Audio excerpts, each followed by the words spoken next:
Next guest on TBC this morning is somebody who I've been really looking forward to have a chat with. There are women in different stages of their lives who do different things, but one that really touch our heart is when women can really call the shots, and also when women really come on their own. This assertiveness and the confidence that they sort of reflect is infectious, and I'm always craving for these conversations. So our next guest, say hello to Kiran Rao in the studio with us. Hello. Hi Sonal, so nice to be here. Kiran, congratulations. What a fabulous movie. Everybody's talking about it. It's not just a standing ovation at, film festivals abroad, Toronto and the rest of the places, but here in India, people are talking such good things about it. Tell us, how's it been? How are you soaking it first? It's quite unbelievable. I'm still trying to kind of accept it. You know how it is, there's so much self-doubt when you're an artist, when you make something and you're like, really? Did you really like it? And people have sent me clips of people clapping in the cinema after watching the film.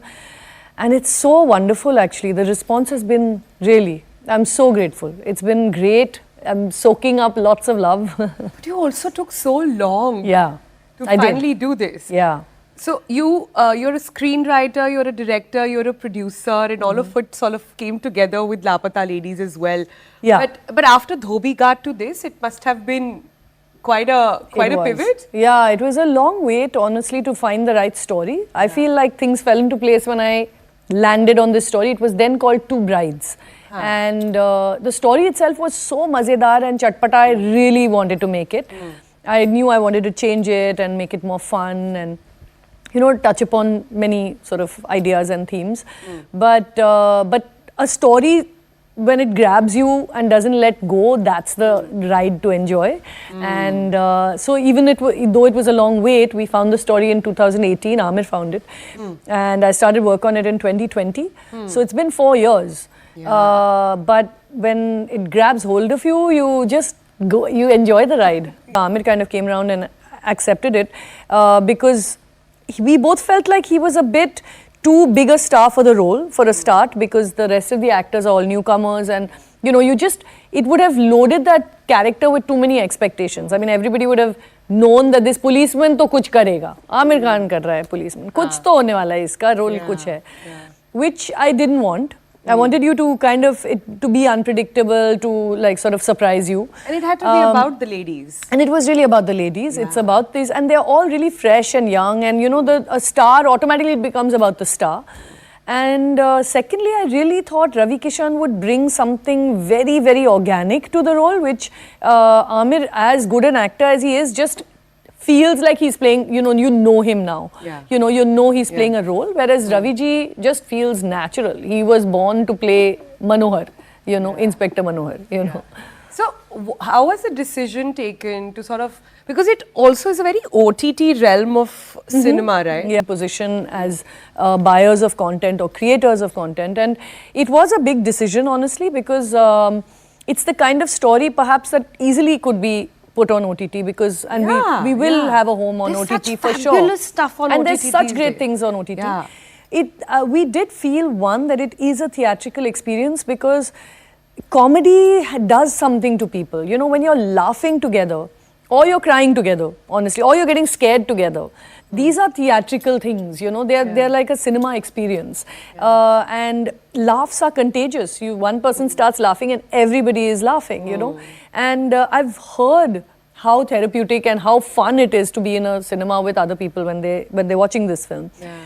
So one is that, and the second is we really did make this film to travel as widely as possible and go to maybe people who don't have, maybe the best OTT connection or even streaming connections. Having said that, it's true that today everything is available on platforms. So the idea was, let's try and reach it as far as possible, bring women in, bring people into the cinema, and have them sort of, it's a little bit of a collective sort of experience that the cinema does, which we both really value and want people to still have. Actually, quite resonate with laughing together and feeling scared together. It's somewhere, it is quite an experience. It's what really cinema is meant for. honestly. It's like, you know, of course cinema is meant for visual spectacle. But She looks like what? She looks like 30. Like who will say that? Face feeling like.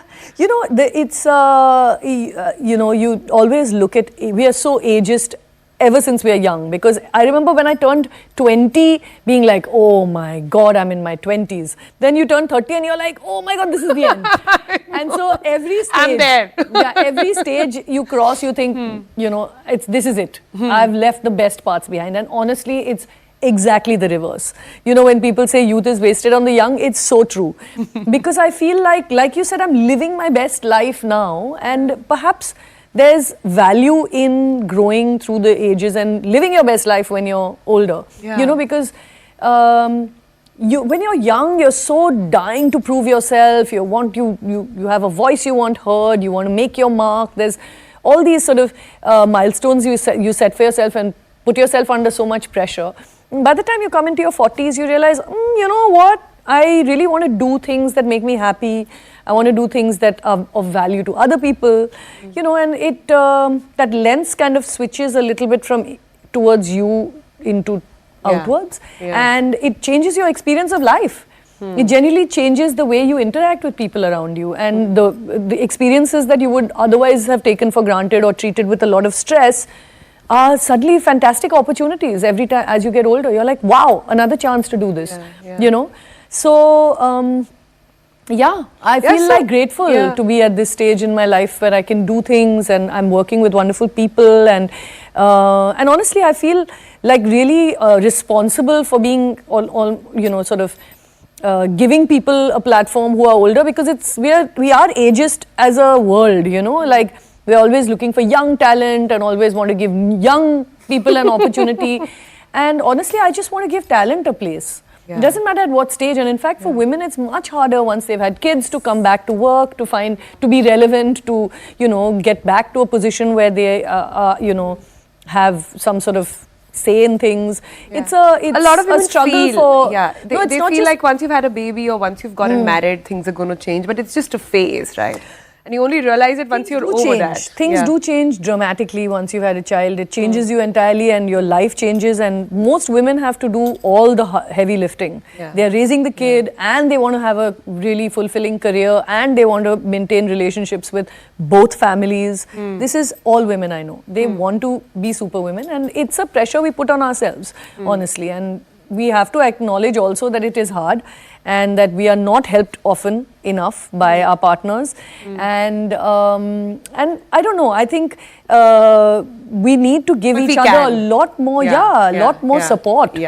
We must support each other, because it is harder for women, and we have to make more spaces for each other. But what's striking me right now is that Kiran is talking about being ageist. Kiran, with her really cool hairdo, with colored hair, with like making the coolest cinema around, is talking about being ageist. So let's just give that a perspective in a moment to sort of stare at as well. Satya gayi hai. That is 60, that is 60, that's why it's called Satyana. Is that right? Yeah. See this, how ageist is that? Like 60 ke baad aap kuch bhi kare to bhai. You're gone. But tell me, Kiran, in this this is like your moment, your time, right? What kind of cinema do you want to do more and more of? Like what should be like Kiran Rao's school of theatre, school of cinema? Like what do you want it to symbolize? You know, after this film, I've got like all kinds of messages saying, ma'am, next film on LGBT, next film on this, you've got to like fly the flag for many things, you know. And while I love all that, and I'm very happy with this love and suggestions and trust in me as a filmmaker, I want to do everything, and I want to do like things that are least expected of me. Like I want my next film to be an action film, you know. I want to do action, comedy, drama combo. Like I want to do something totally, or horror. Oh Lord. You know, I really want to do other stuff, because you know, I really feel like one is I want to push myself outside my comfort zone. I was still playing in drama. Of course, comedy is completely new, and I loved it. And I feel like when I'm challenged, I do a much better job than if I'm doing things that are safe, because then I'm overthinking everything. It's very close to home. So yeah, I want to be challenged, and I'm really impatient. So I want to do lots of things now. which is, of course, not I going think to. what you're trying to say is that you want to enjoy the process and you want to enjoy the Yeah, experience, yeah. and only then will it translate on screen. And I so relate to it. Fully. Yeah, You that said is- it. Yeah. Because I know that, look, there's lots of scripts. I'm getting sent a lot of stuff to look at, and I'm really grateful. People are meeting me for work. But until something does what Laapata did to me, which is grab me and say, make me, I don't want to do it. So I have a couple of stories that have done that. Luckily, I'd like to say. So now, hopefully, I'll make them. Action. Yeah. That's going to be interesting. Action, my style. So the thing is, also cool thing is to be able to subvert all these genres and do them my way. So yeah. Yeah, and this is the time. Yeah. Because audience, I think in preference, there was a time in Bollywood or that our appetite for movies meant a particular thing. Our appetite for movies meant singing, dancing, action, this and that. But these days... Locals, you have to have people on hilltops in saris, yeah. But Aamir changed that. He said, boss, not just one way, there is so many other ways. And look at what OTT has done, taken it to the next spectrum maybe. Exactly. The next orbit, and saying, boss, there's a space for everything, for a Laapata and for a fighter and for a Yodha and for like so many other things, right? Correct. But what is the space for women in the industry? Women directors, even when we look at, and it's not just India, let's be very real about it, world over. There is now a conversation going on in the Oscars on how so few women directors get nominated. That's or right. if they get nominated, it is because they have to be nominated. Exactly. So where are we in that journey? Too far behind still. Yeah. I mean, I have to say, I've been working now for over 25 years, and I feel like things have changed. It's no longer an anomaly to be a woman in the film industry and like, oh, acha, is it safe? And all that is luckily a conversation slightly we've left behind. But it's still quite, I mean, I wouldn't say depressing. I'm not depressed by it. I'm galvanized to do more about it. But it's really quite sad how few women's stories are told. Women are in every aspect of the filmmaking world, and not just women, like queer people, people from, lower caste, very outspoken, not to be very assertive, actually. It's not looked on very nicely. It's people like polite, pretty, right? Otherwise, there's limited space. And to do that, you do need to assert yourself, and then there will be people who won't be so happy. But are these active conversations at home? Do you guys talk about it? That do you and Aamir sit down and say that, listen, it can't be shadowed? Like I loved how you said that, had he come in, it would have become about him. It is so important for the movie to have its own soul. Correct. No, he's luckily, as a working partner, very, very open to these ideas and very supportive as a being a filmmaker, storyteller himself, and also interested in these issues himself. Yeah. Like a lot of what we had in the film is also a result of having watched Satyamev Jayate, knowing what the vast majority of people in our country go through. So, in that sense, he's very, very open to these ideas, so it's not a difficult, there's no negotiation in that sense. We are always, both of us, discussing more creatively what would be better, what would be, for instance, Aamir not being in the film affects budget, affects box office. It affects, these are business decisions as well, not just creative decisions. So, creatively, we try to convince each other about what is the way to go. But there's no hierarchy in that sense, like, it's not like I have to wrest space away from him. He's very, very, opposite is he's super supportive and encouraging. That's quite nice. And people find it very hard to understand. Yeah. There is so much conversation right now on Aamir's daughter's wedding, how you were there, his first wife was there, and this non-stop conversation on, oh, such a modern family, but then there's so much also, when Kareena was there, and Saif went with Sarah and all his kids. Ibrahim. Yeah, and all his kids, etc. When they were there in Jamnagar, is it hard even now for people to get it?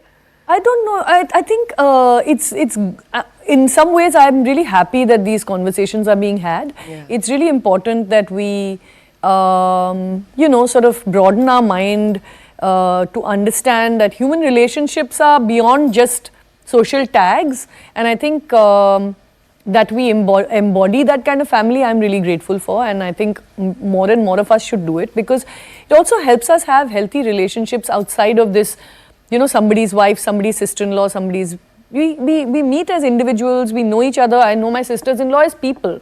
I've stopped I'm not no longer married, but they'll remain my friends or sisters-in-law whether I'm married or not, you know. And these are relationships that we must, as society, we must encourage people to have these relationships. Then marriages will be less toxic, divorces will be less toxic, according I to think me. women have to be not just looked at as saas, bahu and sotan. Like that's the three categories that we are constantly sort of put into. It's beyond that. Yeah, you have to watch the film. There's a very cute scene about this. Oh, Yeah, nice. yeah. Looking forward then. But let's talk about cinema on the whole and how things are panning out. So, there are, like I said, there is space for a lot of stuff in movies because of OTT. There is so much of exposure, and thus our appetite is also much more. We're greedy and we don't take sort of average movies Substandard. anymore, Yeah. right? So the quality has also gone up. Can I then ask you one more thing? You know, you were through the process, right, when Satyamev Jayate was being made, and there was this episode on the way we project women, etc. There were so many mainstream actors who came on that show, who cried, who said, "Yeah, this is eye-opening," etc. But we see them back on the big screen, and a lot of it is back on as well. And these are, I mean, again, it's a matter of choice, but where are we? Like I said, freedom and choice and free, like there, it's very hard to find that. It is mid-path. hard. I mean, that episode in fact had women actors. Many of these shows had women actors, and often as a woman you don't get given very exciting roles, you know. So it's like you said, it's a choice you make. And honestly, you know, it's perhaps. It's not, we can't put the onus on filmmakers to constantly be putting out great messaging or making films that are particularly like, I don't know, progressive only. It has to be the people we are. We come through in the films that we make, right? So if you make a film like, say, Animal, it is reflective of who you are as a human Please being. thank Mr. Aamir Khan for this school of filmmaking, Yeah. where it is about, you know, how Yeah. always having a message, always leaving it on a note like that. Because you're communicating with such a vast number of people. I mean, don't you want to use that opportunity well? Is the question. I suppose he asked quite a long time ago, and he will tell you also. You don't make a film to give a message, but when you're making something, you think about the messaging. You know, you try to be as you know, sort of empathetic to everybody that you are, and not demonize or a community or anything like that. That's something that you do if you're a responsible citizen. I'm saying not even, especially when you're doing that. If you're painting a painting or you're just making a work of art that's not in this sort of popular mass medium, there's much more freedom in that sense. But yeah, I think to say something that's valuable is I don't know. I feel like it's a privilege that I have as a filmmaker to be communicating with so many people, and I want to use it well. Yeah. So we've spoken about Laapataa ladies. We've spoken about Kiran Rao's 50 and arriving moment in life. We've spoken about the next action movie that just might be on the cards from her, and we've spoken about this very rich sort of debate going on right now in the hearts of people, and even I'm sure in the industry, on what is the next step, what responsibility can the industry also take. This has been great fun. Kiran Rao, thank you so much. Do you have a parting note to our viewers? And because you are on the Breakfast Club, I have to ask you, everybody who comes here, they have to tell us their morning mantra. What is the secret of Kiran Rao waking up in the morning and saying, "It's my day, it's arrived, I got to go rock and roll today"? Like, how do you wake up? Are you like that? Or do you wake up with like, "I need my peace, let me be"? No, I kind of just literally jump out of bed, and I'm very excited the second I wake up. I feel very like charged. And I think my morning mantra is that I've just been given another day. Go for it. You know, that kind of feeling that you are able-bodied, you have all your faculties around you, you are able to do another day of work and day of sharing with your family. I think that's my mantra, you know, like gratitude. Yeah, gratitude. Get up and like, let's do another one. So what is it? It's like coffee shots and let's just jump, or no, is it fitness? It's almost always a quick shower first. On days that I have exercise, then I'll go. But almost always it's getting up and getting my son into uniform. I mean, he doesn't have a uniform, but into school mode, putting all the, getting tiffin. So I regular mom stuff. And then after that, it's a shower and work. And then it's a coffee, breakfast and a coffee. But yeah, it's the morning is really to catch up on things. It's Azad, and then I get into newspapers. I still get physical newspapers. Unlike most people, I get 5 newspapers. So I'm reading newspapers and then catching up on a bit of social media. And then so I get up early. So by 9:30, 10 o'clock, my team are like, oh my God, she's going to start calling us. She's going to start messaging us. Yeah. Yeah, and how do you deal with social media responses, trolls and things that are being said? Yeah, I've just come back onto Instagram. I've never been on, and I'm on Twitter. I don't know. I'm still navigating it. I'm not very sure how to use it. X now. X, sorry, that's right. And yeah, I'm not being. I don't know. I don't know if I'm being trolled because I'm still like getting a lot of love for my film and. I'm not able to. It's like a bit. I have to get there. Hope it stays that way. I hope. I really hope don't troll me. That's my parting message: is don't troll me, please. Don't troll her. Please show her a lot of love. And if you have any further questions for her, we'll get her back on the show and we'll talk thoda aur. ये मजा आया इसमें थोड़ा करने में और